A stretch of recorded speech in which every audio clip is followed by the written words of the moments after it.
We're going to go on a dive to the deep sea. And anyone that's had that lovely opportunity knows that for about 2.5 hours on the way down, it's a perfectly positively pitch black world. And we used to see the most mysterious animals out the window that you couldn't describe, these blinking lights, a world of bioluminescence like fireflies.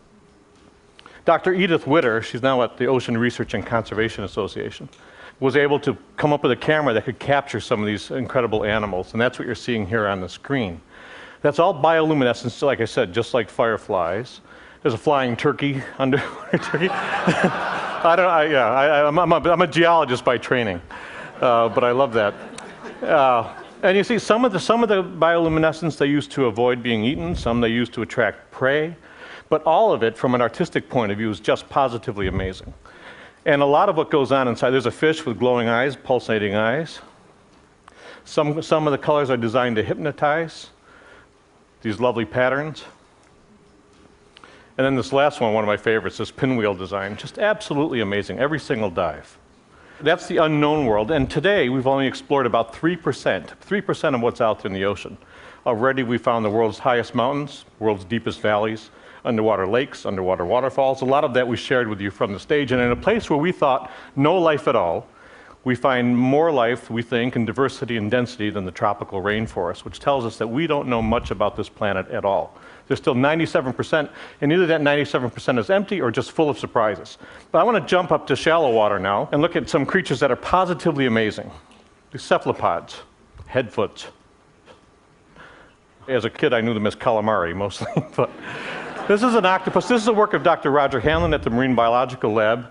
And just fascinating how cephalopods can, with their eyes, incredible eyes, sense their surrounding, look at light, look at patterns. Here's an octopus moving across the reef, finds a spot to settle down, curls up, and then disappears into the background.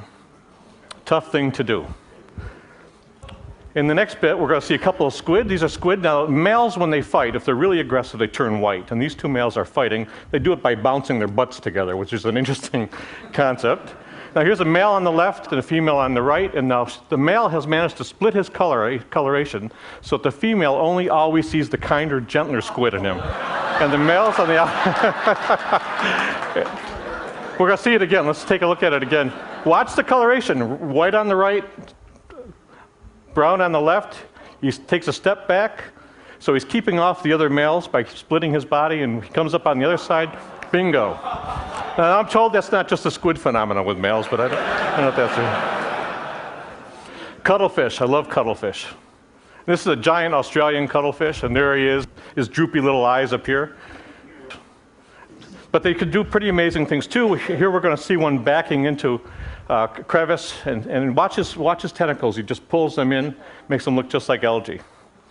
Disappears right into the background. Positively amazing. Here's two males fighting. Once again, they're smart enough, these cephalopods, they know not to hurt each other, but look at the patterns that they can do with their skin. Okay? Just an amazing thing. Here's an octopus. Sometimes they don't want to be seen when they move because predators can see them. And here's this guy actually can make himself look like a rock, and looking at this environment can actually slide across the bottom using the waves and the shadows so he can't be seen. He blends right into his motion blends right into the background. The moving rock trick. So we're learning lots new from the shallow water, still exploring that deep, learning lots from the shallow water. There's a good reason why. I mean, the shallow water is full of predators. Here's a barracuda.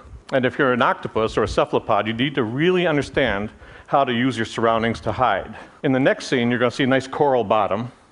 And you'd see that an octopus would stand out very easily there if you couldn't use your camouflage, use your skin to change color and texture. Here's some algae in the foreground. And an octopus. Isn't that amazing? Now, Roger spooked him, so he took off, a cloud of ink, lands, and when he lands, the octopus says, "Look, I've been seen, best thing to do is get as big as I can get." That big brown makes his eye spot very big, so he's bluffing. Let's do it backwards. I thought he was joking when he first showed it to me. I thought it was all graphics. So here it is in reverse. Watch the skin color. Watch the skin texture. Just an amazing animal. Can change color and texture to match the surroundings. Watch him blend right into this algae. 1, 2, 3.